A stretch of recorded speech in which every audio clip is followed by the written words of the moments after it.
Hello everyone, आप सभी लोगों का एक बार फिर से स्वागत है क्वालिटी एंड फैक्ट्स पर। और काफ़ी स्टूडेंट की डिमांड थी कि एमपी सेट के पेपर का एनालिसिस प्रोवाइड किया जाए। तो एमपी सेट 2025 की ये नोटिफिकेशन थी और 1 मार्च 2026 को ये पेपर हुआ था।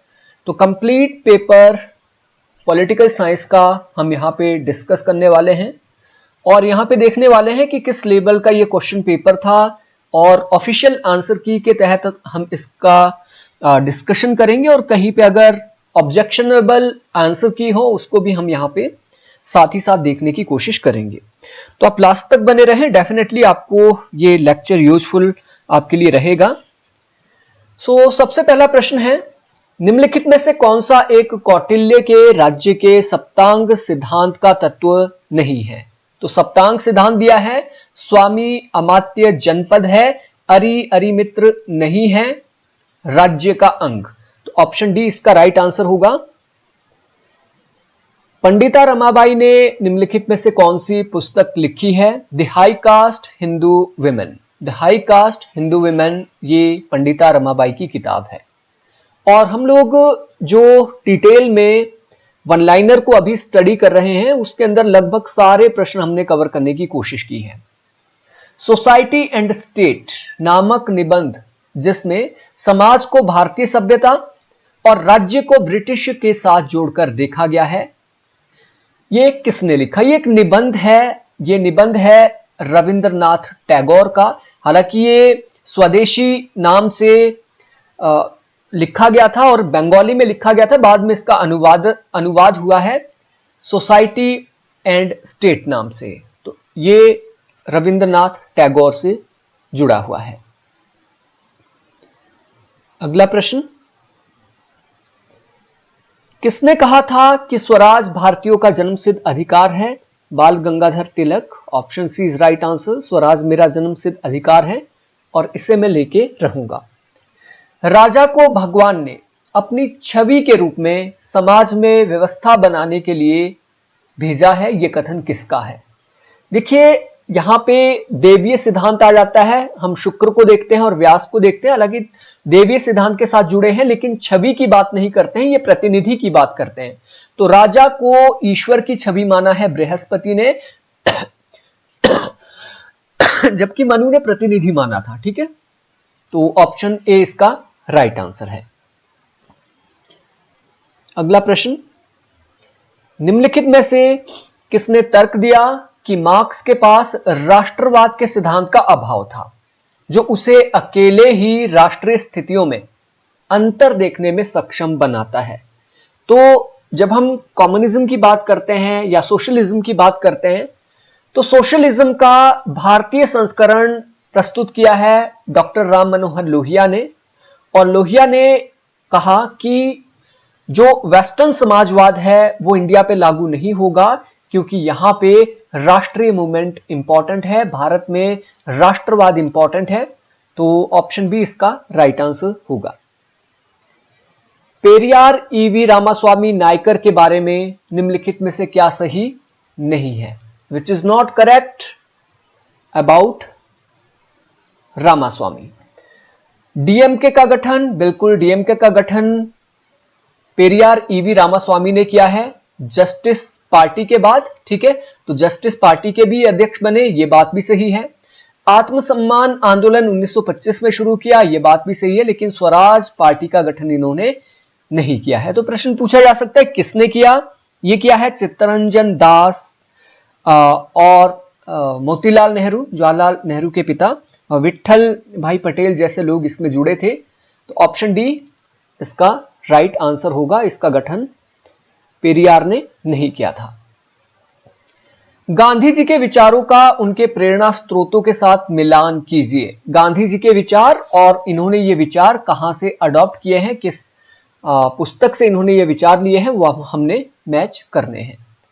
सत्याग्रह, सबसे पहले देखिए सविनय अवज्ञा आंदोलन, ये थोरों से इन्होंने लिए हैं।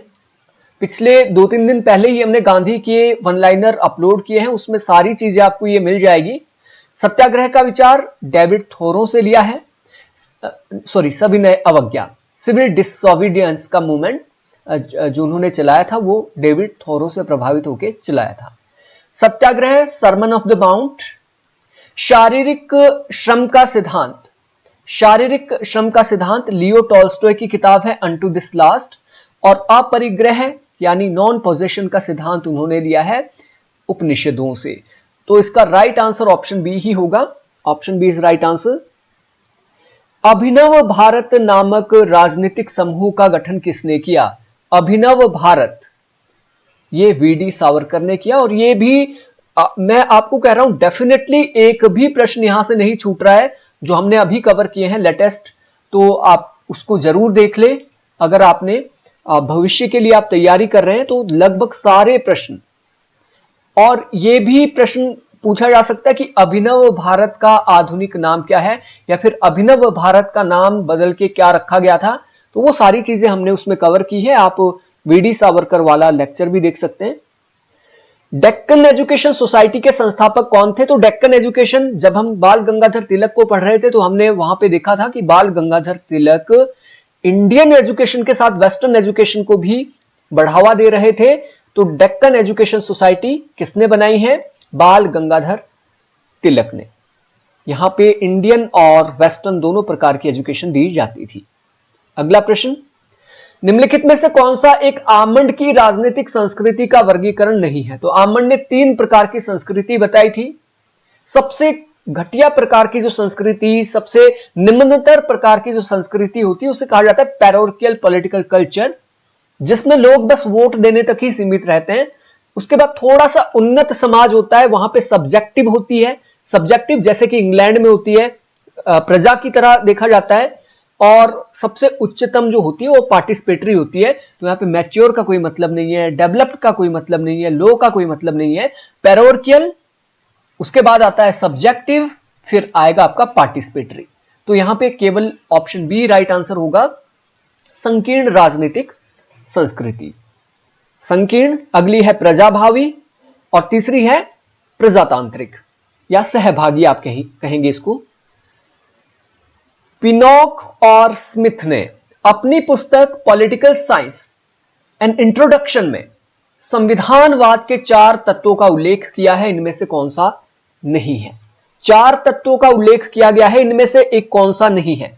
संविधान आधुनिक समाज का निर्देशक है, डायरेक्टर है, और संविधान के द्वारा ही आधुनिक समाज चलता है, बिल्कुल उन्होंने बात की है।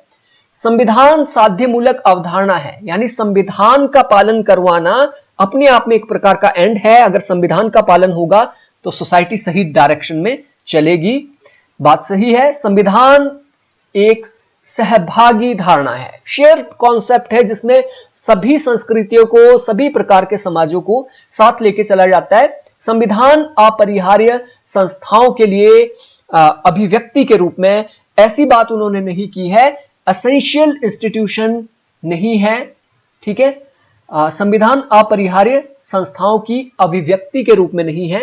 अपरिहार्य का मतलब क्या है? एम्बोडिडमेंट, ठीक है। तो अपरिहार्य संस्थाओं के अभिव्यक्ति के रूप में संविधान नहीं है, बल्कि व्यक्तियों की अभिव्यक्ति इससे होती है, संविधान से होती है, समाज की अभिव्यक्ति होती है। तो अपरिहार्य जैसे प्रधानमंत्री के लिए ही इंपॉर्टेंट है, ठीक है, या फिर राष्ट्रपति के लिए ही इंपॉर्टेंट है, संसद के लिए, ऐसा नहीं है। ये सभी व्यक्तियों की, सभी समाज की, राज्य की, सभी की अभिव्यक्ति है संविधान। तो ऑप्शन डी नहीं होगा, बाकी तीनों सही है। कंपैरेटिव पॉलिटिकल इंस्टीट्यूशन किताब किसके द्वारा लिखी गई है? कंपैरेटिव पॉलिटिकल इंस्टीट्यूशन, ये किताब लिखी गई है डैनियल बिट्स के द्वारा। और एक बात यहां पे मैं क्लियर कर दूं, एमपी सेट का कोई स्पेसिफिक सिलेबस नहीं है, हालांकि वो जारी करते हैं। और हम यहां पे जितने भी प्रश्न देख रहे हैं, जितने भी हमने एनालिसिस किए, आगे करेंगे, सारे के सारे प्रश्न एनटीए नेट के सिलेबस से हैं। तो आगे अगर आप प्रिपरेशन करना चाहते हैं, आप असिस्टेंट प्रोफेसर एमपी की प्रिपरेशन कर रहे हैं या फिर सेट की प्रिपरेशन कर रहे हैं, तो डेफिनेटली आपको नेट का सिलेबस ही फॉलो करना पड़ेगा, उसके अलावा आपके पास कोई ऑप्शन नहीं रहेगा। एलीट क्लास के संबंध में पैरेटो द्वारा कौन सा सिद्धांत दिया गया है? तो पैरेटो ने सिद्धांत कौन सा दिया है? अभिजन वर्ग में संचलन, कुलीन तंत्र का लोह नियम, iron law of oligarchy, Robert Michel ने दिया है। कॉन्सेप्ट ऑफ पावर, पावर का कोई मतलब नहीं है यहाँ पे। जन मन का विचार, कॉन्सेप्ट ऑफ मास माइंड, और गेट अवे गेस इट। यहां पे सर्कुलेशन ऑफ एलीट, यानी एलीट में क्या है, सर्कुलेशन होती रहती है। जैसे अभी एलीट कौन है, बीजेपी है, और नॉन एलीट कौन है, यहां पे कांग्रेस है। तो एक टाइम ऐसा आएगा, सर्कुलेशन हो जाएगा, ये जो कांग्रेस है ये सत्ता में आ जाएगी और बीजेपी विपक्ष में चली जाएगी। वैसे ही कॉन्सेप्ट इन्होंने दिया है सर्कुलेशन सिद्धांत की एलीट बदलते रहते हैं और सर्कुलेशन में बदलते रहते हैं, कोई दूसरा नहीं आ जाता है, दो प्रकार के एलीट है, ऐसी इन्होंने बात कही है। निम्नलिखित में से कौन सा वर्गीकरण आमंड की राजनीतिक दलों की श्रेणी में आता है? आमंड ने राजनीतिक दलों के वर्गीकरण की भी बात की है। 2.5 पार्टी, नो, इसका राइट आंसर ऑप्शन बी ही है, प्रतिस्पर्धात्मक दो दल। 2 पार्टी सिस्टम की बात की है, लेकिन कॉम्पिटिटिव, इन दोनों में कंपटीशन होता रहता है। Option B is right answer. Arthur F Bentley किस पुस्तक में दबाव समूहों का उल्लेख करते हैं? द प्रोसेस ऑफ गवर्नमेंट, 1908 में यह किताब लिखी गई है। इस किताब के अंदर आर्थर एफ बेंटले ने दबाव समूहों का वर्णन किया है और यह बहुत इंपॉर्टेंट किताब है पॉलिटिकल साइंस के लिए और कंपैरेटिव पॉलिटिक्स के डेवलपमेंट में। कौन सी पद्धति हेयर पद्धति के नाम से जानी जाती है? हेयर पद्धति, तो हेयर पद्धति थॉमस हेयरे इन्होंने यह पद्धति शुरू की है। यह आनुपातिक प्रतिनिधित्व प्रणाली का ही पार्ट है और इसे कहा जाता है एकल संक्रमणीय मत प्रणाली, सिंगल ट्रांसफरेबल वोट सिस्टम। ठीक है, थॉमस हेयरे ने यह पद्धति विकसित की है, इसीलिए इसे हेयरे सिस्टम भी कहा जाता है। कई लोगों ने आनुपातिक प्रतिनिधित्व प्रणाली लगाया। हाँ, एकल संक्रमणीय पद्धति क्या है, ये अपने आप में क्या है, ये आनुपातिक प्रणाली जो है एकल संक्रमणीय भी है, सूची भी है और अल्पसंख्यक भी है, लेकिन इसका स्पेसिफिक उत्तर ऑप्शन बी ही होगा। निम्नलिखित में से कौन सा विचारक नागरिक समाज के विमर्श से सम्मिलित है? नागरिक समाज को किसने इंपॉर्टेंस दी है? नागरिक समाज और स्टेट की दोनों की बात की है और स्टेट की आलोचना भी की है। तो यह है डी टॉकविले। डी टॉकविले ये सिविल सोसाइटी के विचार के साथ जुड़े हुए माने जाते हैं और इन्होंने इसे विकसित करने में अपना महत्वपूर्ण योगदान दिया है। आप भी साथ ही साथ इसके आंसर सोचने की कोशिश करें, थोड़ा सा मैं आपको टाइम दूंगा। निम्नलिखित में से कौन सा सामाजिक आंदोलन का कार्य है? कोई भी सोशल मूवमेंट होता है, कोई भी प्रेशर ग्रुप बनता है, उसका काम क्या है? सत्ता प्राप्त करना? नहीं, इलेक्शन तो वो नहीं लड़ता है। कानून भी नहीं बनाता है, क्योंकि कानून तो बनाए जाते हैं पॉलिटिकल पार्टीज और विधायिका के द्वारा। राष्ट्रवाद का विकास करना, चुनाव करवाना तो इलेक्शन कमीशन का काम है। ऑप्शन सी ही राष्ट्रवाद का विकास करना ही इसका करेक्ट आंसर होगा, क्योंकि लोगों में सामाजिक आंदोलन एक प्रकार की भावना विकसित करती है। हाँ, हो सकता है वो राष्ट्रवाद की भी भावना विकसित करे। सभी कुछ राज्य के भीतर है, राज्य के बाहर कुछ भी नहीं है और राज्य के प्रतिकूल कुछ भी नहीं है, यानी राज्य ही सब कुछ है। ये विचार किसका है? ये विचार है मुसोलिनी का और इसी को कहा जाता है फांसीवाद। इसी को फांसीवाद कहा जाता है। अंतरराष्ट्रीय संबंध के अध्ययन का कौन सा उपागम अनुभव और तर्क पर आधारित है? इसे इंपीरिकल कहा जाता है, इसे एक्सपीरियंस बेस्ड कहा जाता है। आदर्शवादी एक्सपीरियंस की बात नहीं करते हैं। एलिप्टिकल अप्रोच समन्वय करती है, ना कि ये अनुभव और तर्क के आधार पे है। व्यवस्थावादी भी नहीं। ऑप्शन बी ही इसका राइट आंसर है। Option B is right answer. अंतरराष्ट्रीय संबंध के अध्ययन के निम्नलिखित उपागमों में से कौन सा शक्ति राजनीति, अनैतिकता, हिंसा आदि से मुक्त एक सुधरी हुई अंतरराष्ट्रीय व्यवस्था का विचार करता है? यानी शक्ति राजनीति। कौन सा उपागम अध्ययन निम्नलिखित में से उपागमों में से कौन सा शक्ति राजनीति की जरूरत नहीं है, शक्ति की जरूरत नहीं है, पावर की जरूरत नहीं है, अनैतिकता नहीं होनी चाहिए, हिंसा भी नहीं होनी चाहिए, सुधरी हुई व्यवस्था होनी चाहिए, यानी युद्ध नहीं होने चाहिए। ये कौन बात करता है? आदर्शवादी बात करता है। ऑप्शन सी। मॉर्टन ए कापलान ने अंतरराष्ट्रीय राजनीति की व्याख्या के लिए अंतरराष्ट्रीय निकायों के कितने प्रतिमानों का विचार किया? तो मॉर्टन ए कापलान जाने जाते हैं अंतरराष्ट्रीय राजनीति में सिस्टम अप्रोच के प्रणेता के रूप में। सिस्टम अप्रोच इन्होंने दी है और सिस्टम अप्रोच में इन्होंने 6 मॉडल दिए हैं, 4 काल्पनिक थे और 2 इन्होंने आगे डेवलप किए। तो ऑप्शन क्या होगा इसका राइट आंसर? Option D. ठीक है, अगला प्रश्न देख लेते हैं। नव यथार्थवाद पर 1979 में प्रकाशित ग्रंथ मनुष्य, राज्य और युद्ध, man, the state and war, ये किताब किसने लिखी? और ये किताब काफी इंपॉर्टेंट है क्योंकि नव यथार्थवाद की नींव के रूप में भी हम इसे देखते हैं। नव यथार्थवाद की नींव के रूप में ये किताब देखी जाती है। यह है केनेथ वॉर्ड्स की किताब, केनेथ वॉर्ड्स, और यहीं से नव यथार्थवाद इसी किताब से पनपा है। अगला प्रश्न है, G20 संगठन के प्रथम अध्यक्ष कौन थे? G20 के प्रथम अध्यक्ष थे Paul Martin. Paul Martin. ASEAN का मुख्यालय है जकार्ता में, तो यहां पे कोई भी ऐसा ऑप्शन नहीं है जिसमें आपको कंफ्यूज होने की जरूरत थी। जकार्ता मुख्यालय है आसियान का।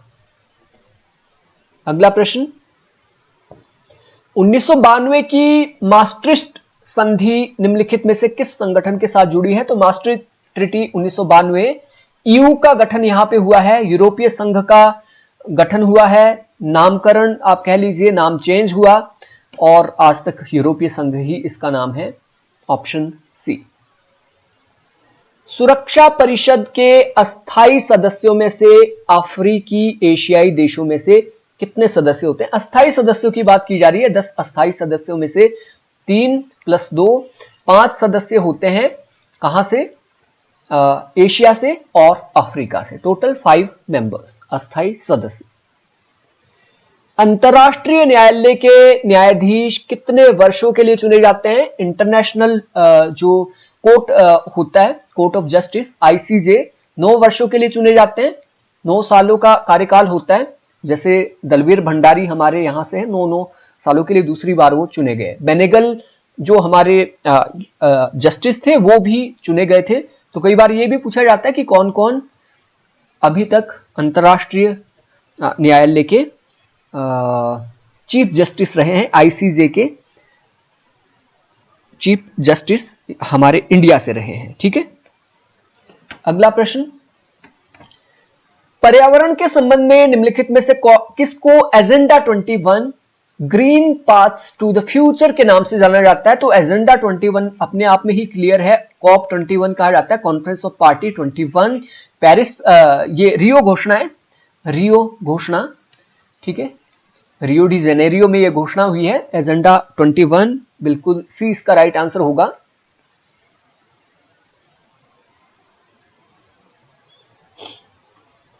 भारतीय विदेश नीति के बारे में निम्नलिखित में से कौन सही नहीं है? अब यहां पे आपको बताना है इंडियन फॉरेन पॉलिसी के बारे में क्या गलत है। गुटनिरपेक्षता का समर्थन, जी बिल्कुल हमने गुटनिरपेक्षता का समर्थन किया था। साम्राज्यवाद, उपनिवेशवाद, नव उपनिवेशवाद सभी का हमने विरोध किया है। नस्लीय भेदभाव का भी हमने विरोध किया है और इसके लिए हमने अफ्रीका में भी मूवमेंट का समर्थन किया था। परमाणु शस्त्रीकरण का समर्थन, सपोर्ट न्यूक्लियर आर्मामेंट, नो, हमने शस्त्रीकरण नहीं बल्कि निशस्त्रीकरण का समर्थन किया था। किसका? निशस्त्रीकरण, यानी जो 5 देश है जो सुपर पावर जाने जाते हैं, अमेरिका है, इंग्लैंड है, फ्रांस है, चीन है, ये जो 5 आपके देश है, अगर ये लोग परमाणु वेपन्स को छोड़ देते हैं, परमाणु हथियारों को खत्म कर देते हैं, तो हम भी नहीं बनाएंगे। इस प्रकार की हम बात कर रहे थे, लेकिन उन्होंने छोड़ने से मना कर दिया। उन्होंने एनपीटी लाई, उन्होंने एनपीटी के माध्यम से क्या कहा कि 5 देश तो बनाए रखेंगे लेकिन नए नहीं बना पाएंगे। उसके बाद इंडिया ने बनाना शुरू किया। हालांकि भारत परमाणु शस्त्रीकरण का समर्थन नहीं करता है, निशस्त्रीकरण का समर्थन करता है, तो डी गलत है। निम्नलिखित में से कौन पंचशील सिद्धांत में वर्णित नहीं है? तो पंचशील सिद्धांत 5 प्रकार के सिद्धांत है जो कि पड़ोसी देशों के साथ संबंधों के लिए बनाया गया था। 1954 में इंडिया चाइना के बीच पंचशील समझौता साइन हुआ था। तो इनमें से कौन सा नहीं है वो हम देखते हैं।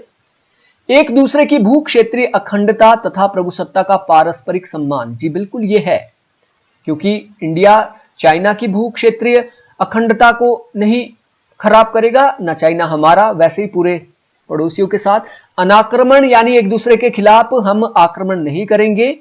परमाणु शस्त्रों की समाप्ति, एक दूसरे के घरेलू मामलों में हस्तक्षेप नहीं करेंगे। तो ऑप्शन सी ही यहां पे राइट आंसर है। परमाणु शस्त्र का क्या मतलब है? 1954 में तो ये तो बना भी नहीं था हमारे इंडिया का, ना ये चाइना का बना था।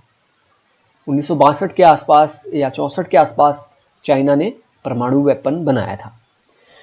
निम्नलिखित में से कौन गुट निरपेक्ष आंदोलन के संस्थापक सदस्य नहीं थे? गुट निरपेक्ष आंदोलन के संस्थापक 3 देश थे, ठीक है, Jawaharlal Nehru, Joseph Tito, Abdel Nasser, ठीक है, मिस्र के, युगोस्लाविया के और इंडिया के। ये 3 अध्यक्ष या फिर प्राइम मिनिस्टर, शासनाध्यक्ष आप कह लीजिए। फिदेल कास्त्रो ये कम्युनिस्ट थे, क्यूबा के, इन्होंने समर्थन नहीं किया था क्योंकि ये किसके साथ जुड़े हुए थे? साम्यवाद के साथ। तो ये डेफिनेटली गुटों के साथ जुड़े हुए थे, ना कि गुट निरपेक्ष थे। भारत की परमाणु नीति 1995-98 के लिए कौन सा विकल्प सही है? तो भारत ने परमाणु नीति 1995 से 98 में लाई। न्यूक्लियर जो डॉक्ट्रिन है, पहली न्यूक्लियर डॉक्ट्रिन 1999 में भारत ने दी है। तो इनमें से कौन सा सही है वो हमें बताना है। एनपीटी पर भारत ने हस्ताक्षर किया। अब यहां पे बोल रहा है एनपीटी पे हस्ताक्षर किया, जी नहीं किया। मैंने अभी आपको बताया नहीं किया। एनपीटी पर भारत ने हस्ताक्षर नहीं किया, लेकिन सीटीबीटी पर हस्ताक्षर किया है। अब यहां पे बोल रहा है एनपीटी पे नहीं किया, सीटीबीटी पे, देखिए दोनों पे नहीं किया। सीटीबीटी भी विभेदकारी था, उसका भी समर्थन भारत ने नहीं किया। एनपीटी और सीटीबीटी दोनों पर भारत ने हस्ताक्षर नहीं किया है। हाँ बिल्कुल बात सही है, दोनों पे नहीं किया है। एनपीटी और सीटीबीटी दोनों पर भारत ने हस्ताक्षर किया है। बहुत सिंपल है, आपने डेफिनेटली पहले ये पढ़ा होगा अच्छे से, इसके बारे में डिटेल में आपको पता भी होगा। India the emerging giant, India the emerging giant, giant होता है बहुत शक्तिशाली, महाकाय, विशाल, राक्षस भी आप कह लीजिए, giant. India the emerging giant पुस्तक किसने लिखी है? तो महाकाय होता है, विशाल होता है, जायंट, ठीक है, राक्षस तो नहीं कहेंगे। तो इसका राइट आंसर है ऑप्शन सी, अरविंद पनगढ़िया। नीति आयोग के जब ये अध्यक्ष थे तो उस दौरान इन्होंने ये किताब लिखी है, अरविंद पनगढ़िया। अगला प्रश्न, निम्नलिखित में से कौन सा देश BIMSTEC, bay of Bengal initiative for multi sectoral technical and economic cooperation का सदस्य नहीं है? देखिए हमारे सबसे जो आप कह लीजिए खराब पड़ोसी है पाकिस्तान और चाइना, दोनों ही बिम्स्टेक में नहीं है। ये चीज आपको बिल्कुल ध्यान रखनी है। तो ऑप्शन बी इसका राइट आंसर है, पाकिस्तान इसका मेंबर नहीं है। 7 मेंबर है बिम्स्टेक के, ये चीज आपने ध्यान रखनी है। कौन कौन से हैं वो हमने पढ़ाया है, आप लेक्चर्स हमारे देख सकते हैं, फ्री ऑफ कॉस्ट अवेलेबल है यूट्यूब पर। आप कोर्स भी ज्वाइन कर सकते हैं अगर आपने डिटेल में सीरीज वाइज लेक्चर्स देखने हैं। किस वर्ष भारत आसियान संबंधों का रणनीतिक साझेदारी में उन्नयन हुआ? In which year were India and ASEAN relation upgraded to strategic partnership? Strategic partnership एक प्रकार की ट्रीटी होती है, सेपा भी इसको कई बार कहा जाता है, कॉम्प्रिहेंसिव इकोनॉमिक पार्टनरशिप हमने देशों के साथ साइन की है। तो कब हुआ है? यह हुआ है 2012 में। 2012 में भारत आसियान संबंधों का रणनीतिक साझेदारी का अपग्रेडेशन हुआ है।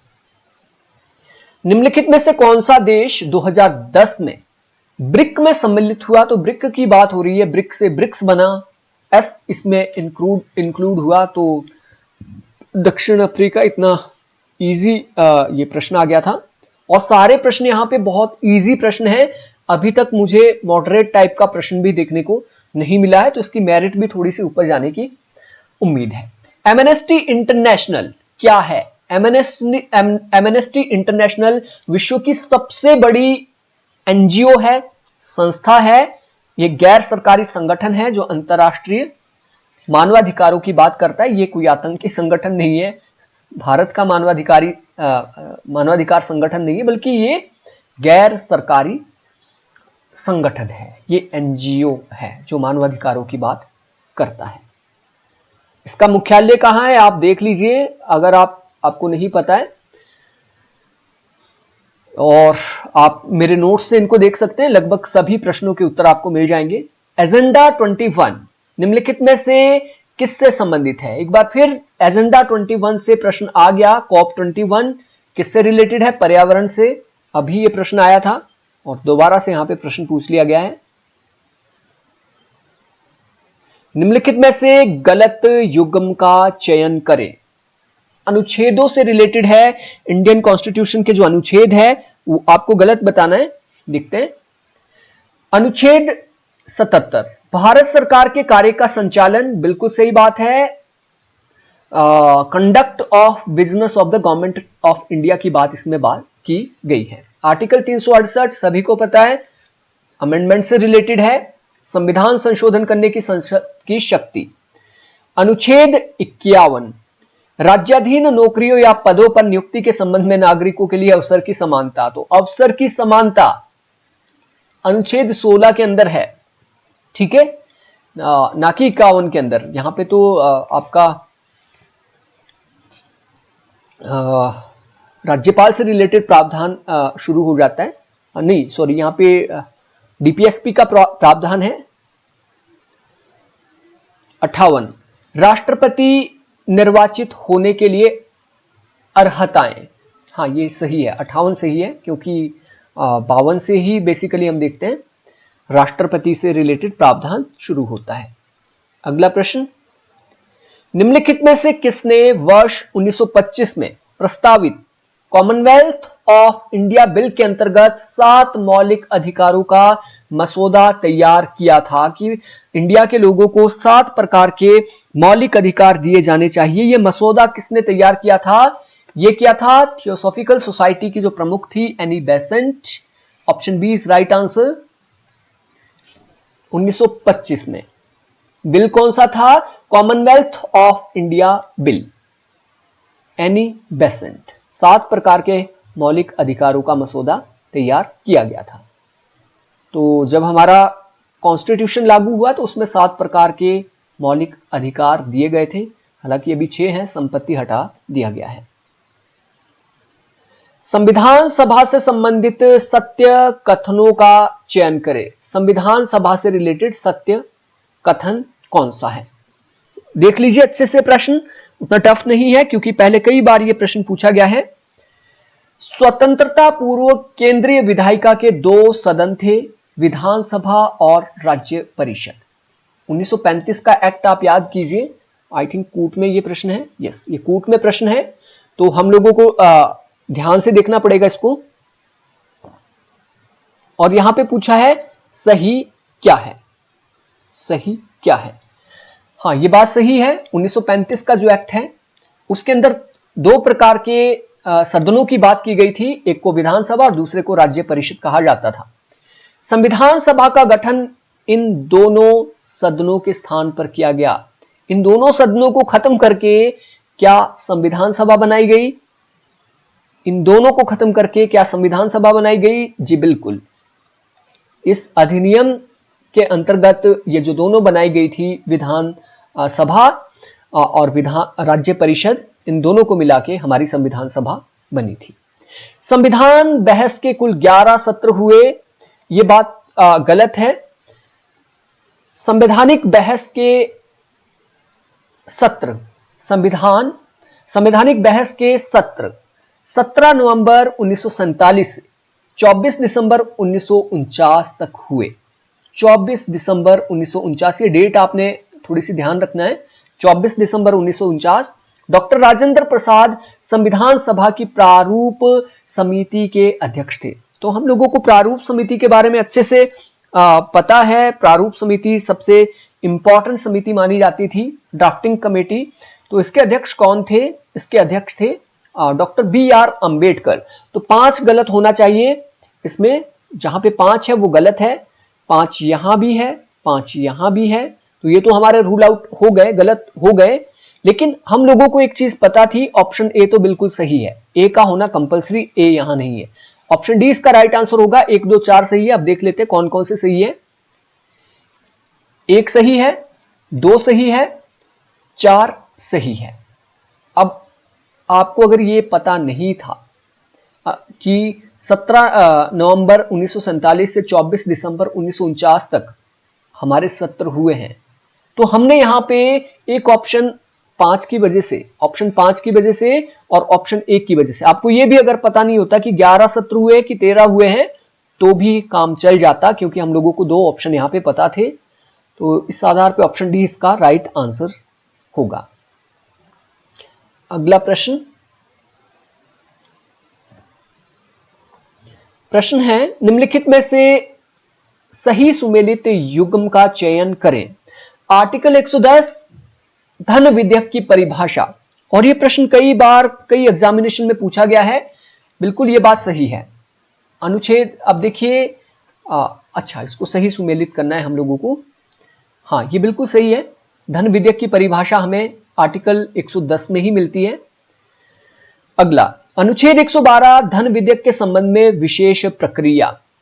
कूट में होगा, कूट में नहीं है, ये सही का ही पूछा है तो एक हमारा आ गया है। आगे का अगर आपको आइडिया भी नहीं हो तो शायद आप फिर भी इसका आंसर निकाल लेंगे। वार्षिक वित्तीय विवरण 114 में नहीं, 109 विनियोग विधेयक नहीं। हाँ, ऑप्शन ए ही राइट है। अगला देखते हैं।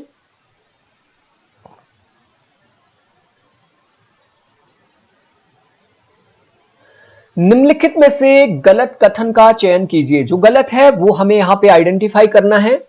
संसद तथा विधानसभाओं के निर्वाचनों में निर्वाचन प्रतीकों का आवंटन, निर्वाचन पर प्रतीक आरक्षण और आवंटन आदेश 1968 के अंतर्गत किया जाता है।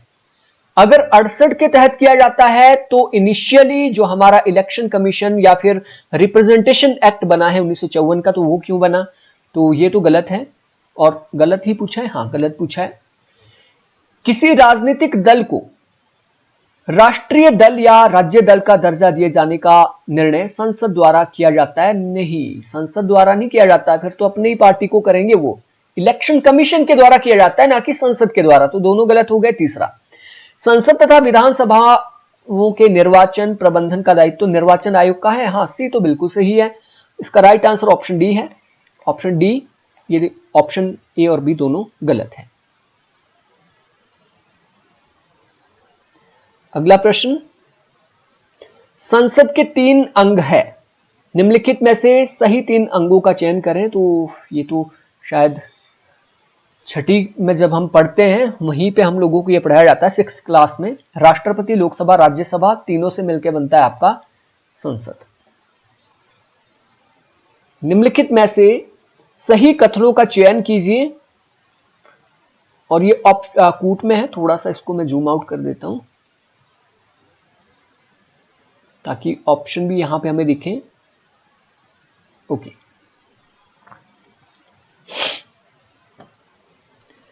न्यायालय प्रशासनिक कार्यों की वैधानिकता तथा संवैधानिकता पर पुनर्विचार नहीं कर सकते। यहां पे पूछा है सही। न्यायालय प्रशासनिक कार्यों की वैधानिकता तथा संवैधानिकता पर विचार नहीं कर सकते। The judiciary can not review the legality and constitutionality of administrative act. तो नहीं कर सकते? क्या बात कर रहे हैं, क्यों नहीं कर सकते?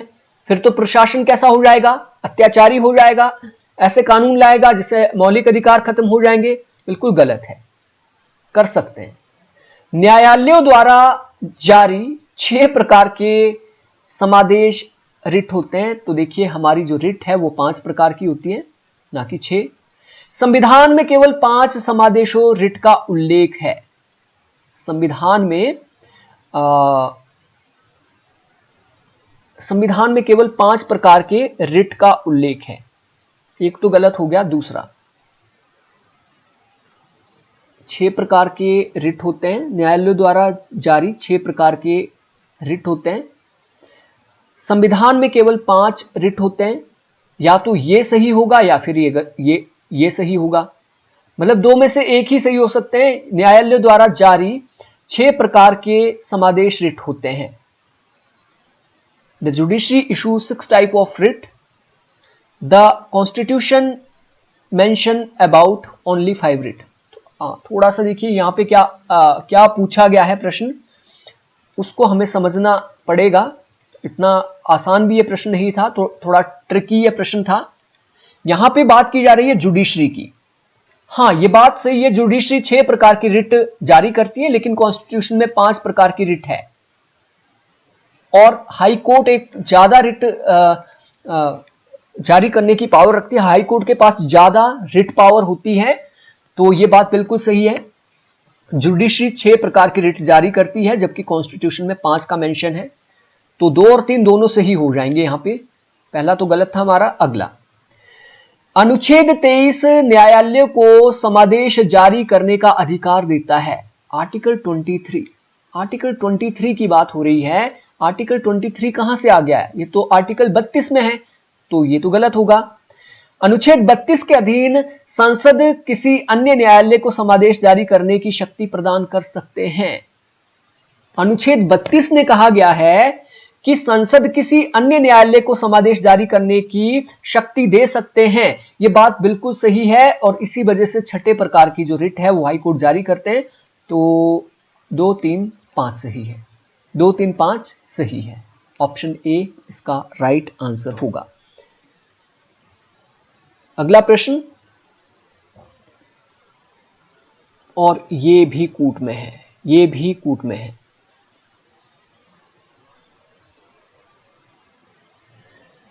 भारत के नियंत्रक एवं महालेखा परीक्षक के संबंध में निम्नलिखित कथनों में से क्या गलत है? यहां पे पूछा गया है गलत क्या है, किसके बारे में? नियंत्रक महालेखा परीक्षक के बारे में, कैग के बारे में प्रश्न है।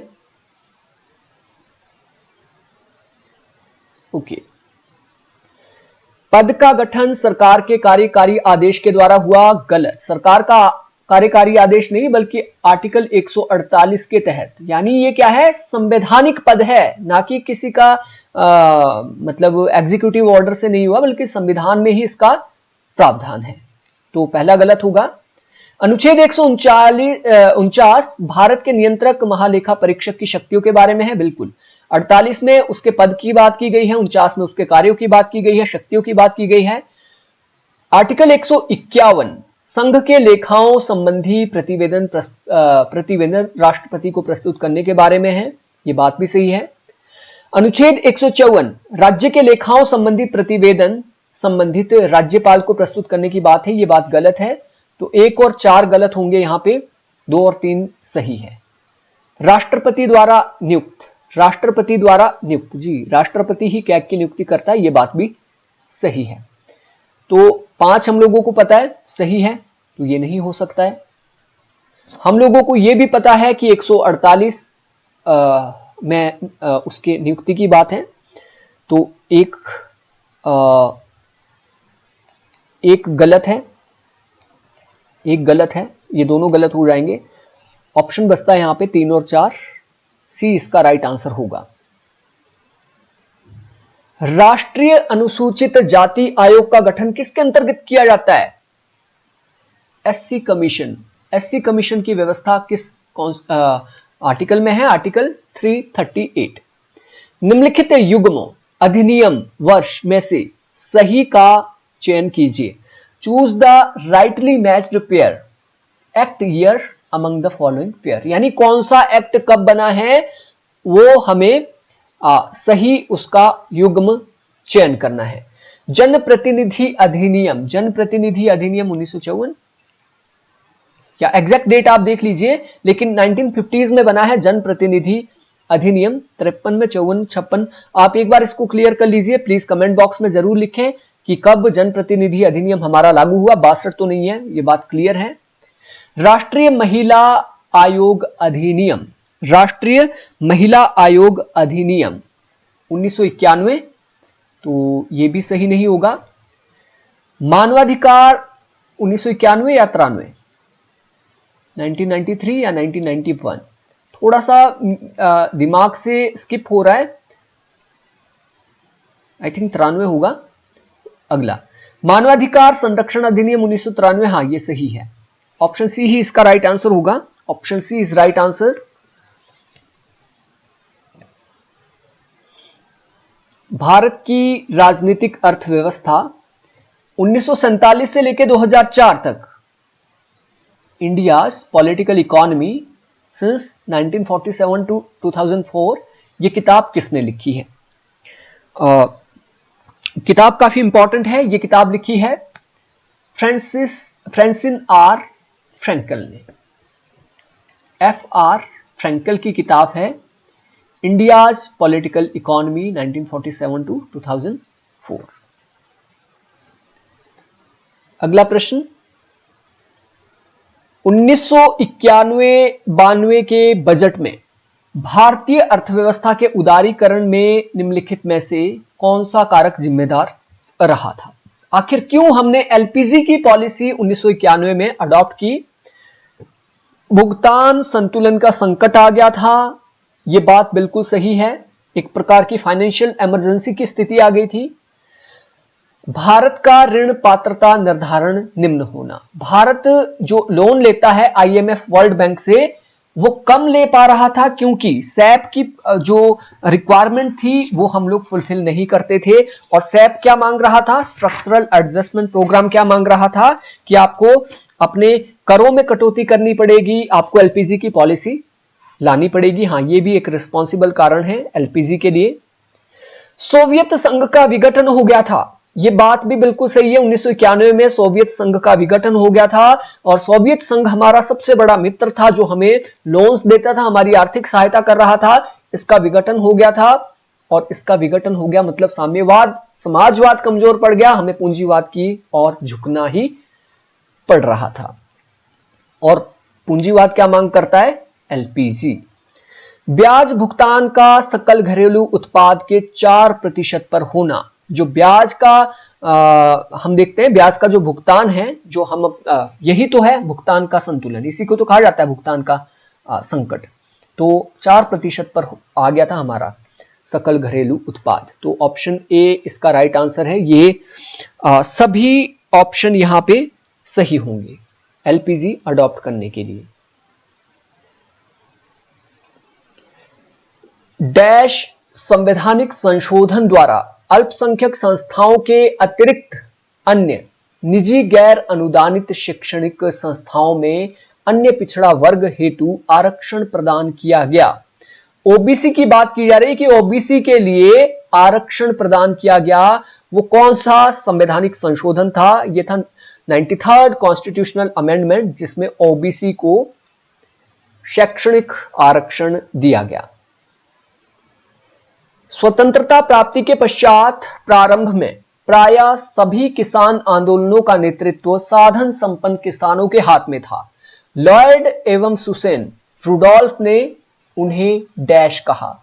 इसे रुडोल्फ और रुडोल्फ कहा जाता है इन दोनों को, ये पति पत्नी है। इन्होंने बुल कार्ट कैपिटलिज्म इसे कहा जाता है, या कार्ट कैपिटलिज्म, बेल पूंजीपति, कृषक पूंजीपति, देहाती पूंजीपति, तो इसे कहा जाता है बुल्लॉक कैपिटलिज्म।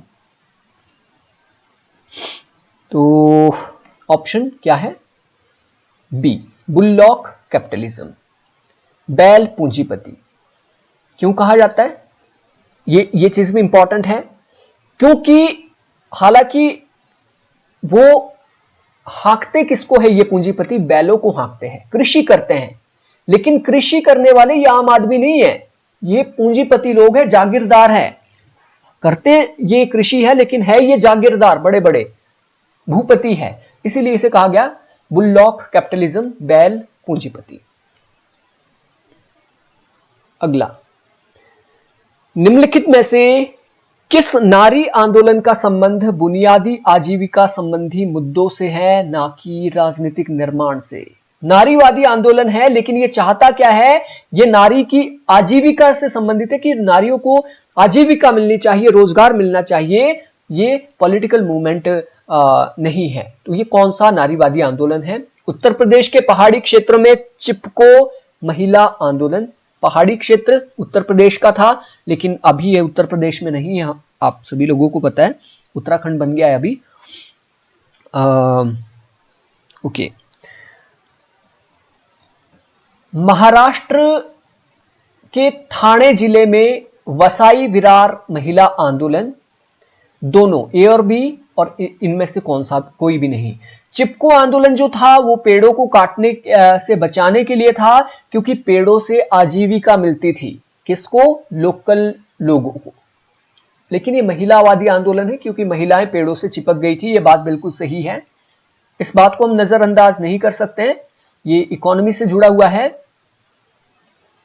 तो बी हम लोगों को अगर नहीं भी पता है तो ऑटोमेटिकली इसमें आ जाएगा ए और बी दोनों। ए और बी दोनों, ये दोनों है, ए और बी दोनों। महाराष्ट्र के ठाणे जिले में वसाई विरार महिला आंदोलन, ये दोनों यहां पे राइट आंसर है। राज्य पुनर्गठन अधिनियम 1956 के आधार पर कितने केंद्र शासित प्रदेश बनाए गए थे? 18 तो राज्य बने थे 1956 में जो पुनर्गठन हुआ था। कितने राज्य बने थे? 18 राज्य बने थे और 6 केंद्र शासित प्रदेश बने थे। 18 राज्य, 6 केंद्र शासित प्रदेश। तो ऑप्शन सी इसका राइट आंसर होगा।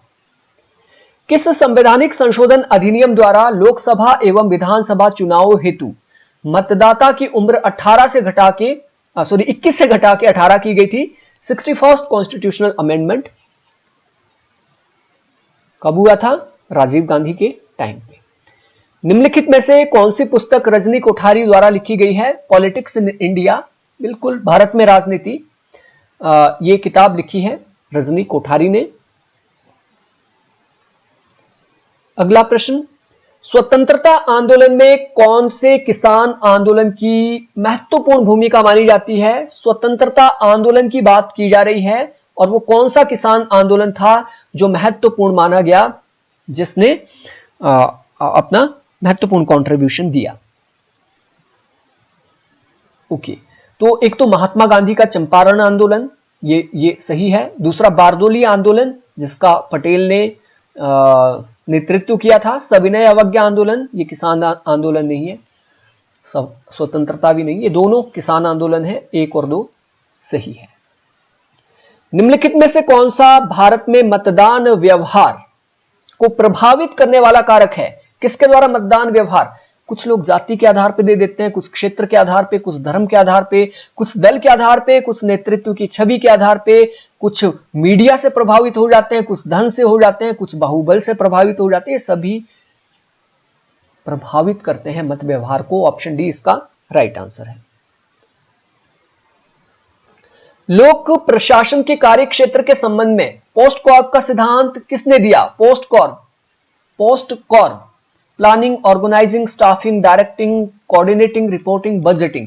पोस्ट कॉर्प का सिद्धांत कार्य क्षेत्र से रिलेटेड लूथर गुलिक ने दिया है। Option B is right answer. 111 का सही उत्तर क्या होगा? Option B. The study of administration नामक लेख के लेखक कौन है? और यही वो लेख है जिसके कारण अलग से विषय बना पब्लिक एड, वुड्रो विल्सन इसका राइट आंसर होगा। नवीन लोक प्रशासन की दिशाएं, मिन्नोब्रुक परिप्रेक्ष्य, towards new public administration, the मिन्नोब्रुक perspective, ये किताब 1969 के बाद लिखी गई है। किसके द्वारा? फ्रैंक मैरिनी के द्वारा। और जो मिन्नोब्रुक सम्मेलन हुआ था उसकी रिपोर्ट आप इसको मान लीजिए। विकास प्रशासन की विशेषताएं हैं, development administration is change oriented, development tendency, administrative efficiency, ये सभी है, उपयुक्त सभी। इवन वीडनर ने तो उसे change oriented and goal oriented कहा था, ठीक है। प्रशासनिक कार्यकुशलता भी यहां पे देखी जाती है। 1963 में अमेरिकी लोक प्रशासन संस्थान के द्वारा एक समिति का गठन किया गया था, जिसे तुलनात्मक लोक प्रशासन समूह का नाम दिया गया, कंपैरेटिव एडमिनिस्ट्रेटिव ग्रुप का नाम दिया गया। इसके पहले अध्यक्ष कौन थे?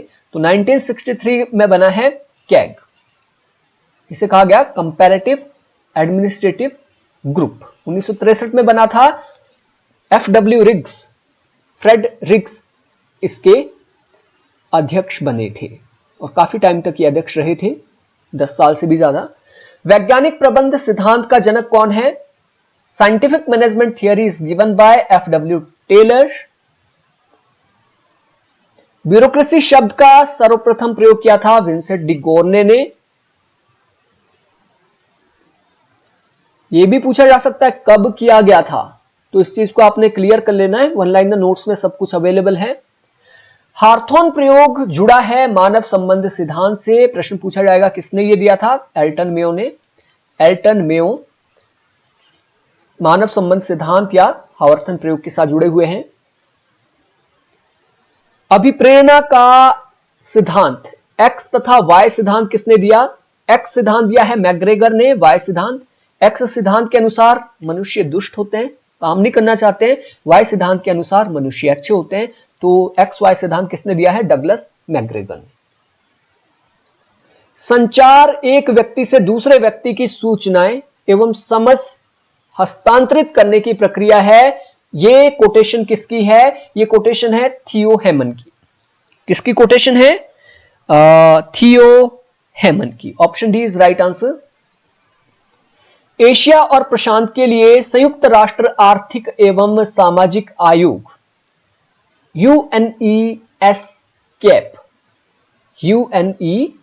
या फिर UN एस्केप भी कई बार इसे कहा जाता है। UN एस्केप की रिपोर्ट सुशासन क्या है के अंतर्गत सुशासन की 8 विशेषताओं को सूचीबद्ध किया गया है। निम्नलिखित में से क्या सुशासन की इन 8 विशेषताओं में सम्मिलित नहीं है? देखिए, UN एस्केप के बारे में अगर आपको पता नहीं है, लेकिन एक मोटा मोटा आप आइडिया लगा सकते हैं कि कौन सी सुशासन का पार्ट नहीं हो सकता है। मतलब ये आइडिया हम लगा सकते हैं, बाकी देखते हैं, कोशिश करते हैं आइडिया लगाने की, क्योंकि 8 रिपोर्टें तो शायद मुझे भी याद नहीं है। देखते हैं। कंसेंसस ओरिएंटेड, सहमति, अगर सभी की सहमति होगी तो विकास होगा, गुड गवर्नेंस होगी, हाँ हो सकती है। सिटीजन चार्टर, अब देखिए यूएन एस्केप कब आई? यूएन एस्केप आई है ये काफी पहले आई है, जबकि सिटीजन चार्टर तो ब्रिटेन का है। 1993 में ब्रिटेन में सिटीजन चार्टर लागू किया गया 1993 के अंदर। तो सिटीजन चार्टर क्या गुड गवर्नेंस का पार्ट था? देखते हैं। पीपल पार्टिसिपेशन, हाँ पीपल पार्टिसिपेशन होगी, जन भागीदारी होगी तो डेफिनेटली गुड गवर्नेंस होगी। रूल ऑफ लॉ होगा, गुड गवर्नेंस। स्ट्रेटेजिक विजन, रणनीतिक दृष्टि होगी तो गुड गवर्नेंस।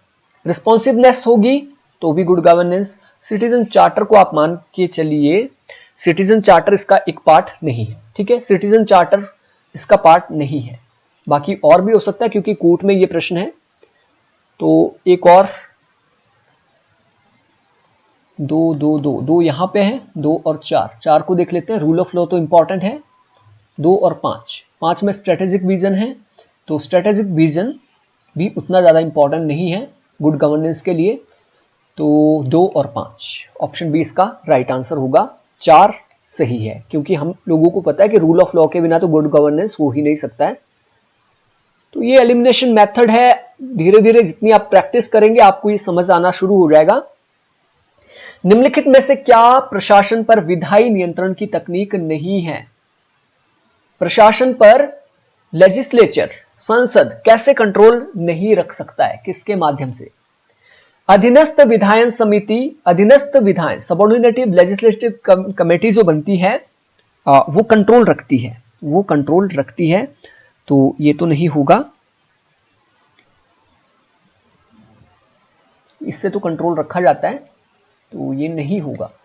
प्रदत्त विधि निर्माण, डेलीगेटेड लेजिस्लेशन, डेलीगेटेड लेजिस्लेशन जहां पे भी होती है वो कंट्रोल के लिए थोड़ी होती है, वो तो अपने ऊपर से भार को कम किया जाता है विधायिका के द्वारा, और कार्यपालिका को बोला जाता है कि देखिए हमसे ये काम नहीं होगा, आप इसको पास कर लीजिए, जल्दी से इसको लागू कर लीजिए।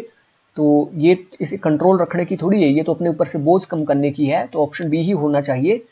हाँ, लेखा परीक्षण, ऑडिट किया जाता है तो डेफिनेटली प्रशासन पे कंट्रोल रखा जाता है ऑडिट के द्वारा कि कहां गया पैसा। प्रश्नकाल और शून्यकाल में प्रश्न पूछे जाते हैं और कंट्रोल रखा जाता है। हाँ, ये ही होगा ऑप्शन बी। यस, अगला, द्वितीय प्रशासनिक सुधार आयोग के संदर्भ में सही कथनों का चयन कीजिए। और ये कूट में है, थोड़ा और छोटा करना पड़ेगा ताकि अच्छे से ये देखें। द्वितीय प्रशासनिक सुधार आयोग 2006 में 2005-6 में ये बना है। तो इसके बारे में सही कथन हमें बताने हैं कि सही कथन क्या है, इसको देख लीजिए आप। सही कथन इसके क्या है। आयोग का गठन 2005 में हुआ एवं 2009 तक ये, मई 2009 तक ये रहा। हाँ, 2005-6 में इसका गठन हुआ, ये बात बिल्कुल सही है, ये बात सही है, ऑप्शन ए सही है। 2, आयोग के अध्यक्ष प्रथम मोरारजी देसाई तत्पश्चात हनुमंतैया थे।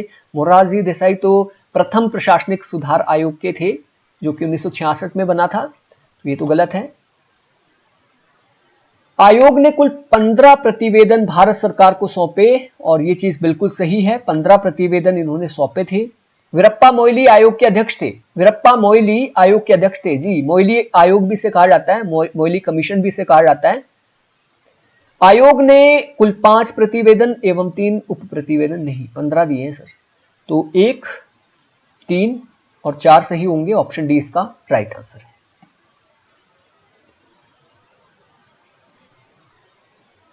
अगला प्रश्न, भारत में नागरिक चार्टर अधिकार पत्र तैयार करने का संकल्प नागरिक के लिए अधिकार पत्र एवं जवाबदेह प्रशासन के रूप में किस प्रधानमंत्री के कार्यकाल में लाया गया था। सिटीजन चार्टर, हम देखते हैं इंग्लैंड के अंदर 1993-94 के अंदर सिटीजन चार्टर आया है, तो यही टाइम पीरियड है जब इंडिया ने भी सुशासन के लिए सिटीजन चार्टर को अडॉप्ट करने का प्रस्ताव रखा था।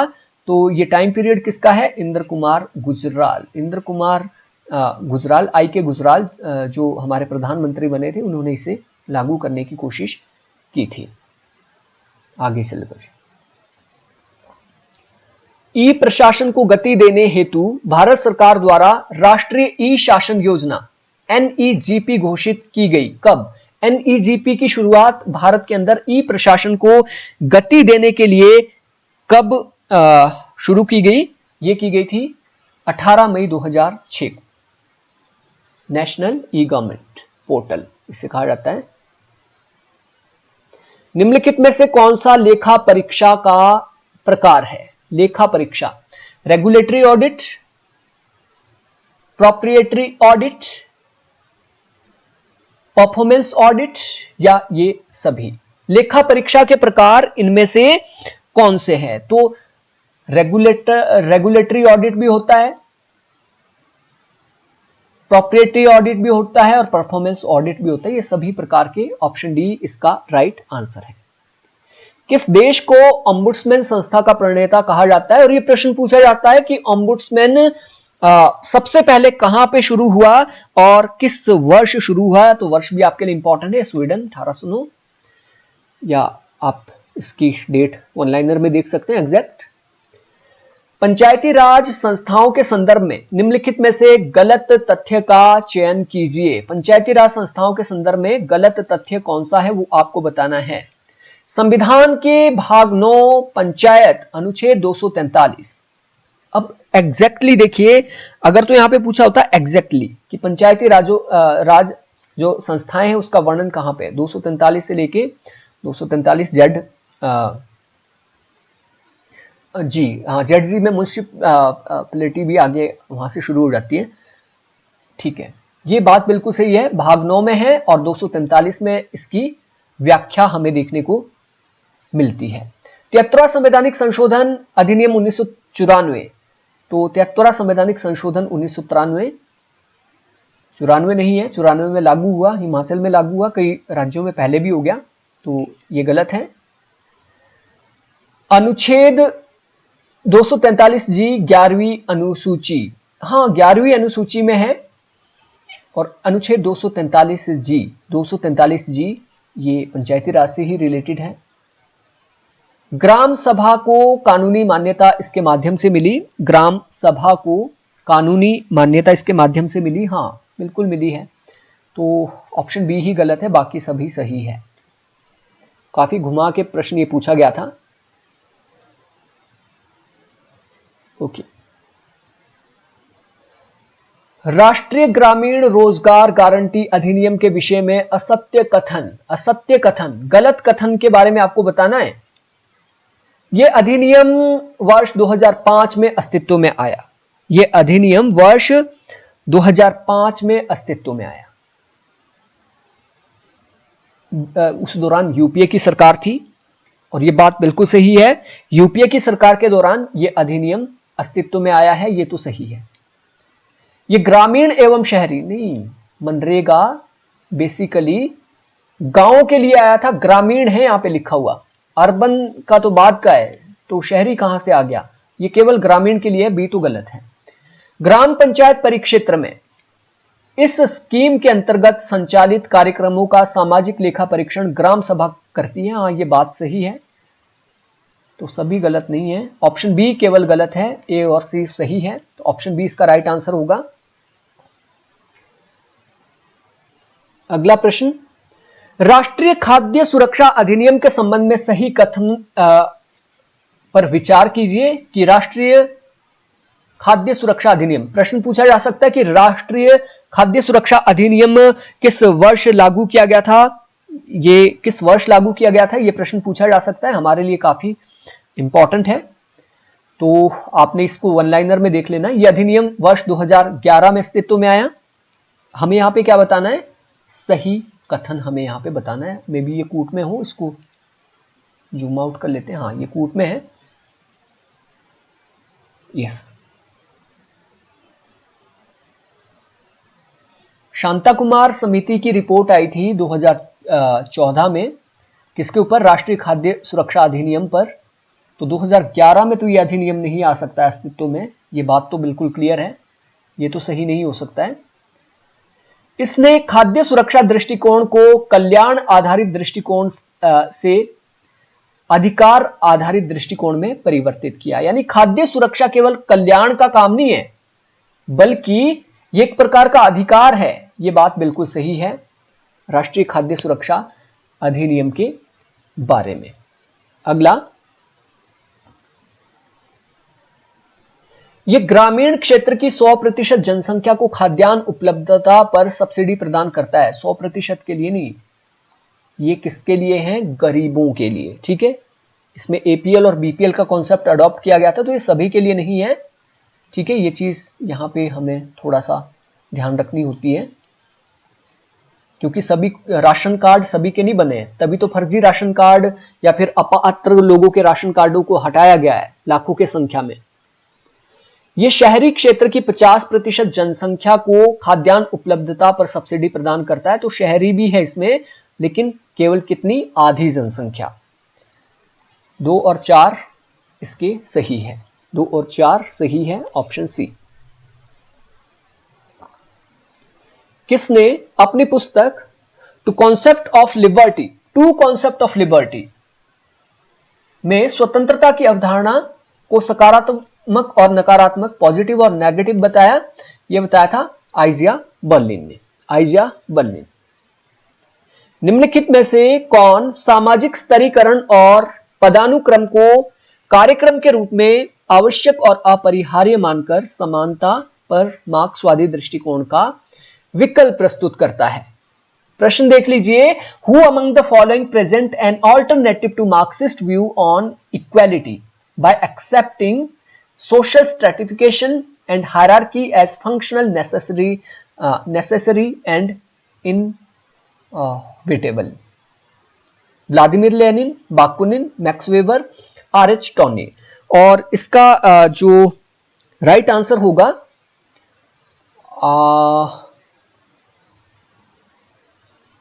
इक्वालिटी की बात हो रही है, इक्वालिटी की, आर.एच. टॉनी इसका राइट आंसर होना चाहिए, RH. Tony.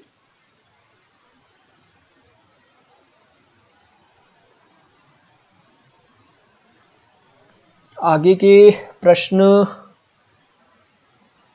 Just a minute, थोड़ा सा यहां पे सिस्टम में थोड़ी सी दिक्कत आ गई है।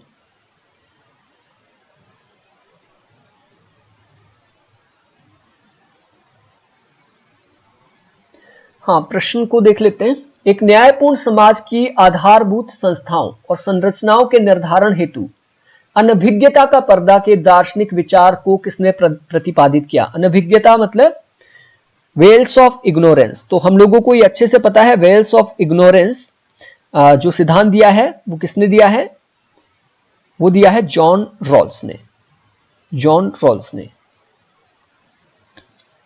ऑफिशियल आंसर की जो आई है उसमें 130 तक ही आंसर की है, उससे आगे की आंसर की हम लोगों को नहीं दिख रही है कहीं। हाँ आगे है, आगे, सॉरी, हाँ बी पहले का। इसका जो राइट आंसर दिया है बी दिया है, मिखाइल बाकुनिन दिया है, टॉनी नहीं दिया है। हालांकि इक्वालिटी की बात हो रही है। बाकुनिन, बाकुनिन ने कहा मार्क्सवाद के स्थान पे हम लोगों को सामाजिक स्तरीकरण क्योंकि अवेलेबल है, पदानुक्रम अवेलेबल है, तो इसके लिए हमें क्या है, मार्क्सवादी दृष्टिकोण अपरिहार्य रूप से लागू करना होगा। आर.एच. टोनी नहीं है, ये बाकुनिन है, और इसका राइट आंसर था जॉन रॉल्स। थोड़ा सा यहाँ पे, हाँ ठीक है। निम्नलिखित में से कौन अधिकारों के कानूनी दृष्टिकोण के अनुरूप नहीं है? इनमें से कौन सा अधिकारों के कानूनी दृष्टिकोण के अनुरूप नहीं है? अधिकार संगठित समाज से स्वतंत्र है, अधिकार राज्य से पूर्व का अथवा उससे उच्च नहीं है, मतलब अधिकार ना तो राज्य से पहले है ना ही उससे उच्च है। जब भी कानून की विषय वस्तु बदलती है तो अधिकारों का सार बदल जाता है।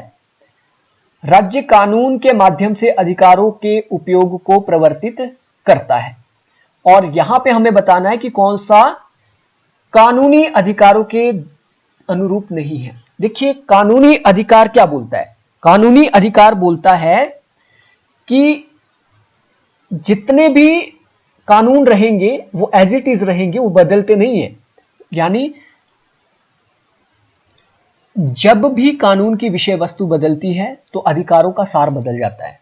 कानून भले ही बदल जाए लेकिन अधिकार नहीं बदलता है। जैसे जीवन का अधिकार हम देखते हैं, जीवन का अधिकार अगर उसकी विषय वस्तु बदल दी जाए, उसमें यह कहा जाए कि जीवन का अधिकार तो है लेकिन आपको जीवन के अधिकार में शिक्षा का अधिकार भी है, आपको अच्छे पेयजल का अधिकार भी है, रोड का अधिकार भी है, तो क्या आप उसको मार देंगे? व्यक्ति को क्या मार सकते हैं? क्या उसका सार बदल जाएगा? नहीं बदलेगा। तो ऑप्शन सी गलत है, बाकी सभी सही है। अगला प्रश्न, अल्पतंत्र का लौह कानून किसने दिया है? रॉबर्ट मिशेल ने। निम्नलिखित में से कौन राजनीतिक शक्ति को शासितों की तर्कसंगत सहमति और शक्ति धारकों का शासनाधीनों के प्रति दायित्व के रूप में देखता है? Who among the following view political power in terms of rational consent of the governed and obligation of the power holder toward subject? ये बात की है जॉन लॉक ने, John Locke. Option B is right answer. अगला प्रश्न, निम्नलिखित में से कौन सी अनुदारवाद की विशेषता नहीं है? इनमें से कौन सी कंजर्वेटिज्म की विशेषता नहीं है? स्थापित प्रथाओं और परंपराओं का सम्मान, हां ये तो विशेषता है। कंजर्वेटिव अपनी परंपराओं से बड़े जुड़े होते हैं।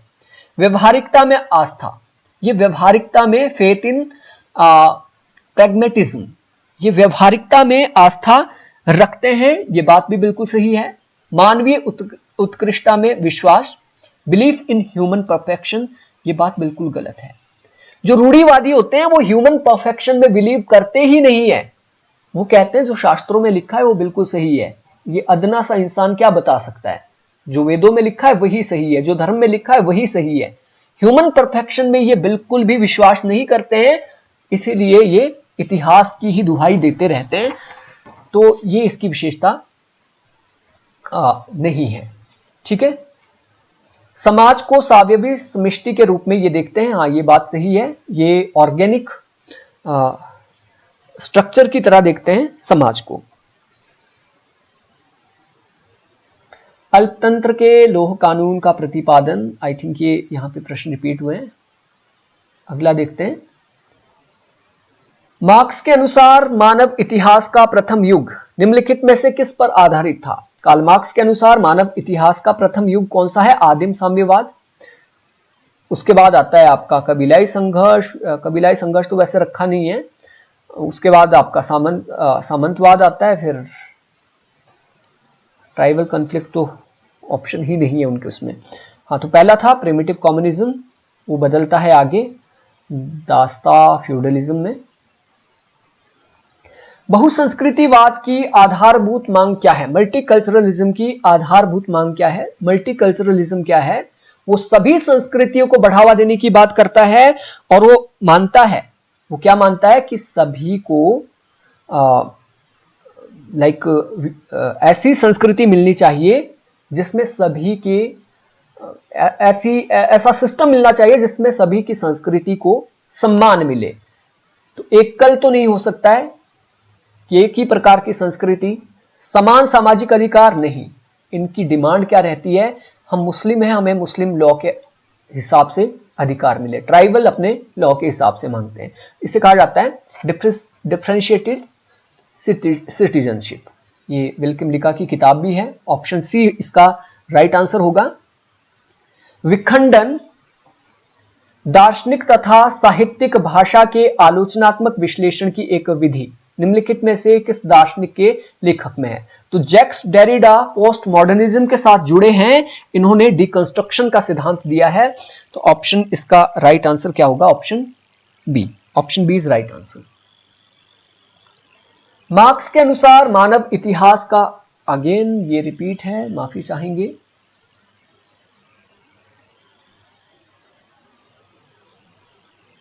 Repetition of question, sorry. Plato के अनुसार शासन करने के लिए कौन सर्वाधिक उपयुक्त है? प्लेटो के अनुसार शासन करने के लिए कौन उपयुक्त है? दार्शनिक राजा का सिद्धांत दिया कि दार्शनिक राजा ही सबसे बेस्ट है जो शासन करने के लिए उपयुक्त है। निम्नलिखित में से कौन सा कन्फ्यूशियस के विषय में सही नहीं है? कन्फ्यूशियस के बारे में इनमें से कौन सा सही नहीं है? तो देखिए, कन्फ्यूशियस नेट के सिलेबस में लगा है, एमपी सेट में नहीं था, तो यहां से प्रश्न आ गया है। उसने राजा तथा प्रजा दोनों के लिए सदाचार पर बल दिया है, ये बात बिल्कुल सही है, मोरालिटी की बात करते हैं। उसने समतावादी व्यवस्था का समर्थन किया है, इगैलिटेरियन तो मॉडर्न कॉन्सेप्ट है। उसने शिक्षा पर अभिजात्य वर्ग के एकाधिकार को चुनौती दी, बिल्कुल। उन्होंने कहा कि सभी को शिक्षा मिलनी चाहिए, महिलाओं को भी मिलनी चाहिए, ऐसी बात उन्होंने कही थी। उसने परिवार और राज्य की सत्ता में कोई अंतर नहीं किया। जैसे पिता के प्रति व्यक्ति का कर्तव्य होता है, वैसे ही राज्य के प्रति भी व्यक्ति का नैतिक कर्तव्य होता है, ऐसी उन्होंने बात की है। तो सही कौन सा नहीं है? ऑप्शन बी सही नहीं है, बाकी सभी सही है। निम्नलिखित में से कौन सा कार्ल मार्क्स के अनुसार समाज की अधिरचना का हिस्सा नहीं है? अधिरचना का मतलब क्या होता है? Super structure. एक बेस होता है, बेस आपकी इकोनॉमी है, इकोनॉमी के ऊपर आपके सुपर स्ट्रक्चर खड़े होते हैं। तो सुपर स्ट्रक्चर इनमें से कौन सा नहीं है? श्रम शक्ति। श्रम शक्ति क्या है? बेसिकली ये बेस है, इकोनॉमी है। कानूनी और राजनीतिक संरचना बन जाती है, कानून पुलिस बन जाएंगे, यहाँ पे आपकी संसद बन जाएगा, सुपर स्ट्रक्चर। यहाँ पे धर्म भी सुपर स्ट्रक्चर है, मॉरल जो आदर्श है वो भी है, लेकिन श्रम शक्ति क्या है? श्रम शक्ति हमेशा बेस में रहता है, इकोनॉमी जो प्रोड्यूस करता है। तो ऑप्शन बी गलत है। प्लेटो के अनुसार अगेन निम्नलिखित में से कौन सी पुस्तक मैरी वॉल्स्टनक्राफ्ट द्वारा लिखी गई है? A vindication of rights of women, ये किसकी किताब है? ये है मैरी वॉल्स्टनक्राफ्ट की। निम्नलिखित में से कौन उदारवाद का जनक माना जाता है? उदारवाद के जनक माने जाते हैं जॉन लॉक, जॉन रॉल्स का न्याय सिद्धांत निम्नलिखित में से किस अवधारणा पर केंद्रित है? जॉन रॉल्स का न्याय सिद्धांत किस अवधारणा पर केंद्रित है? वो कौन सी अवधारणा है? किसे रिवाइव इन्होंने किया था? सामाजिक अनुबंध, सोशल कॉन्ट्रैक्ट थियरी इन्होंने दी वेल्स ऑफ इग्नोरेंस में। ठीक है। अरस्तु के अनुसार निम्नलिखित में से कौन सा भ्रष्ट शासन का रूप नहीं है? भ्रष्ट शासन इनमें से कौन सा नहीं है, कौन सा रूप नहीं है? अभिजात तंत्र, aristocracy, tyranny, oligarchy, democracy. Democracy सबसे भ्रष्ट है और एरिस्टोक्रेसी सही है। एरिस्टोक्रेसी का खराब रूप होता है ओलिगार्की। टायरनी राजतंत्र का खराब रूप है। तो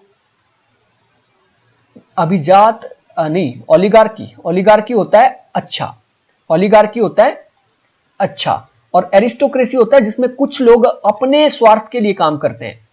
तो ये यहां पे भ्रष्ट रूप नहीं है अभिजात तंत्र, जबकि गुप्त तंत्र होता है खराब रूप, लोकतंत्र भी है खराब रूप, और टायरनी यानी नृशंस तंत्र भी है खराब रूप। तो अभिजात तंत्र है शासन का अच्छा रूप, राजतंत्र अच्छा है, अभिजात तंत्र भी अच्छा है। अगला प्रश्न, निम्नलिखित में से कौन सी जॉन स्टुअर्ट मिल के राजनीतिक विचारों की विशेषता नहीं है?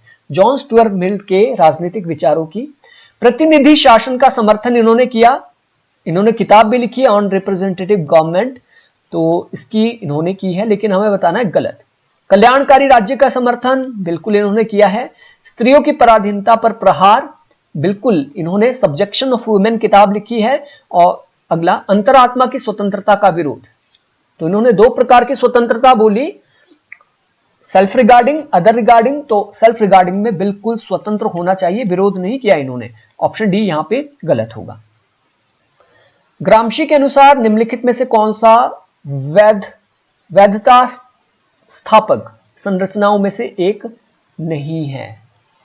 कि कौन राज्य को लेजिटिमेशन नहीं देता है? परिवार, पाठशाला, धार्मिक संस्थाएं, न्यायपालिका। तो इनमें से कौन नहीं है? Option D. देखिए, ग्रामशी जुड़े हैं सिविल सोसाइटी के साथ और उन्होंने कहा कि सिविल सोसाइटी राज्य को वैधता देती है। तो सिविल सोसाइटी में परिवार आता है, पाठशाला आता है, धार्मिक संस्थाएं, ना कि न्यायपालिका। लास्ट प्रश्न देख लेते हैं, निम्नलिखित में से किसने लोकप्रिय प्रभुसत्ता के विचार को प्रसिद्ध किया? लोकप्रिय प्रभुसत्ता के जनक माने जाते हैं रूसो। जनरल का इन्होंने सिद्धांत दिया था और इस बेस पे हमने इस पूरे प्रश्न पत्र को देखा। पूरे प्रश्न पत्र में 80% से 90% के जो प्रश्न है वो इजी है और यहाँ पे 10% ही जो आपके प्रश्न है वो मॉडरेट से टफ है। तो यहाँ पे मेरिट अगर आप देखें तो मेरिट यहाँ पे बहुत हाई जाने वाली है। आप कमेंट बॉक्स में लिखिए कि आपके कितने प्रश्न बन रहे हैं, कितने आपके ठीक हुए, उस हिसाब से आपको आइडिया लग जाएगा। कमेंट बॉक्स से ही आपको पता लग जाएगा कि कितने आपके प्रश्न सही हो रहे हैं, आपके कितने मार्क्स आ रहे हैं और कट ऑफ कितनी जाएगी, और कट ऑफ पर हम अलग से भी वीडियो बनाएंगे। तो ये था हमारा question paper analysis. I hope आपको अच्छा लगा होगा। मिलते अगली क्लास में। Thank you, thanks for watching.